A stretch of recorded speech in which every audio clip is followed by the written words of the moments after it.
Praise God po dahil kung hindi maganda panahon ay narito po tayo. Hindi tayo nababalang o hindi tayo napipigilan ng mga gawa ng kalikasan. Papurihin po ang Panginoon.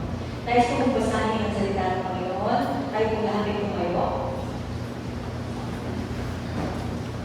Nais ko kong basahin sa Tagalog at sa English. Ang sabi po dito sa John chapter 10, verses 27 to 30, my sheep, si Jesus po ang nagsasalita dito, my sheep listen to my voice, I know them, and they follow me. I give them eternal life, and they shall never perish. No one can snatch them out of my hand. My Father, who has given them to me, is greater than all. No one can snatch them out of my Father's hand.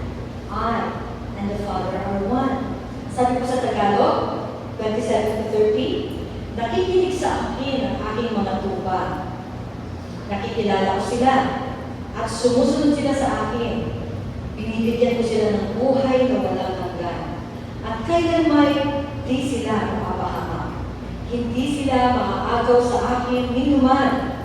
Ang aking Ama na nagbigay sa kanila, sa akin, ay lalong dakila sa lahat. At hindi sila makakagaw minuman sa aking Ama. Ako at ang Ama ay iisa. Purihin ang Diyos pagkabasa ng kanyang mga salita. Siguro na ako na tayo ay matuloy na mabuti na may kumpiyansa at hindi dapat nag-aalala sapagkat tayo ay kanan-kanan ng aming Panginoong Yesus sa kanyang mga palad. Kanan-kanan din tayo ng Ama, ang Diyos, ang ating Panginoong Yesus at ang Ama ay isa. Napakalaki po ng ating security, mga kapatid. Kung tayo tunay na tupa ng ating Panginoon. Sabi kanina, walang sino makakaagaw sa ating Ama, sa ating Panginoong Yesus. Tayo ay nasa palad niya and we are safe. Sabihin na ating Panginoon. Hallelujah. Hallelujah. Kaya po tayo po sumisigaw ng Hallelujah! Hallelujah! Tayo po sumisigaw ng mapuwi sa Diyos. Dahil sa pag-asang ito ng ating nakamtan, puwiin ang ating dakilang. Hallelujah.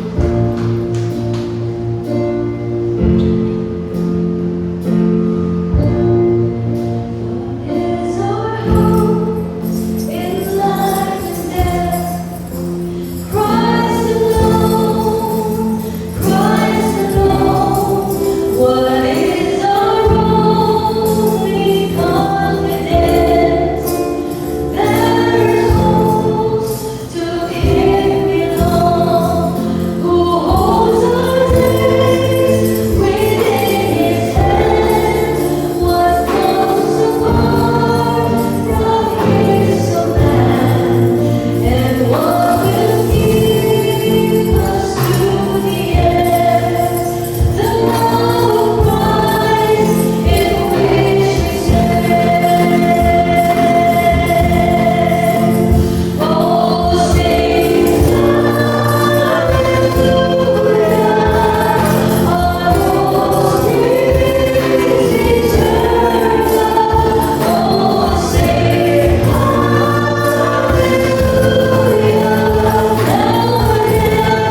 At ito po patuloy namin ang confess ng ating mga labi at buong kumpiyansa namin pinilibigan. Christ is our hope in life and death. Amen? Hallelujah! Hallelujah! Kaya po, nararapat na ibigay pa na sa ating Panginoon. Kanina nabanggit ng panalangin sa prayer time. Kailangan natin patuloy na maalala na ang ating Panginoon is a sovereign God. Meaning, He is in control of everything in our life. Kaya kung hindi tayo nakakantay, sabi ng Panginoon, because He is in control. Bagay ng mga bagay ng pangit na nangyayari sa atin, ay pwede ko ilakit-lakitin ng ating Panginoon para sa ikabubuti ng kanyang mga hinirang. Amen po ba? Hallelujah! Siya na may hawak ng ating buhay. Alam, ang bilang ng ating buhok, ilan ang nalalagas ang may hawak sa atin. And so we declare that He is great. We declare that He is good. We worship you, Lord.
nilikha ng lahat ng aming natatanaw sa sangkalangitan, sa aming kapaligiran.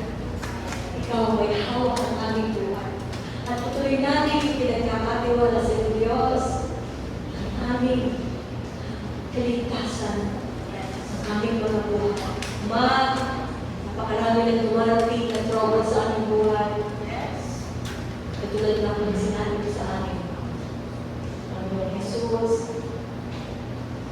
in this life, I will always reach out. Purihin ka, Panginoon, sapagkat ito'y pinagtagumpayan mo. And that is what we confess. And that is what we continue to acknowledge. At patuloy kami tumitindi sa iyong mga salita, Panginoon. Na ito'y tinapos mo na. Inihari mo ang iyong buhay. Tinapos mo ang laban na ito. Na ikaw ay nabuhay na maguli. At kami ay patuloy na nahahawakan sa pag-asang ito. Sa isang araw, kami babalikan mo, Diyos. Pagsasama sa lugar na inihanda mo sa akin.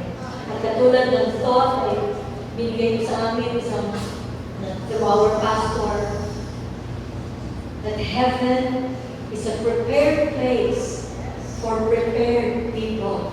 Ama, kabagat mo kami. At patuloy mo kami palalahanan na kami ay dapat na naghahanda.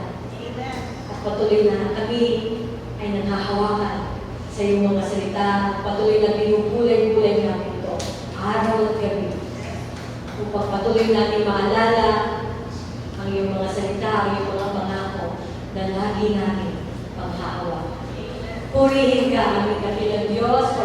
Purihin ka, Panginoong Jesus. Purihin ka, Ama. Banal na Espiritu, purihin ka. Salamat po sa lahat ng iyong ginagawa sa amin. Patuloy ka namin dinadakila at mayulwala. Lahat ng ito ay dalangin namin sa matamis na pangalan ng iyong anak na si Jesus ang aming tagapagligtas at Panginoon. Ang bawat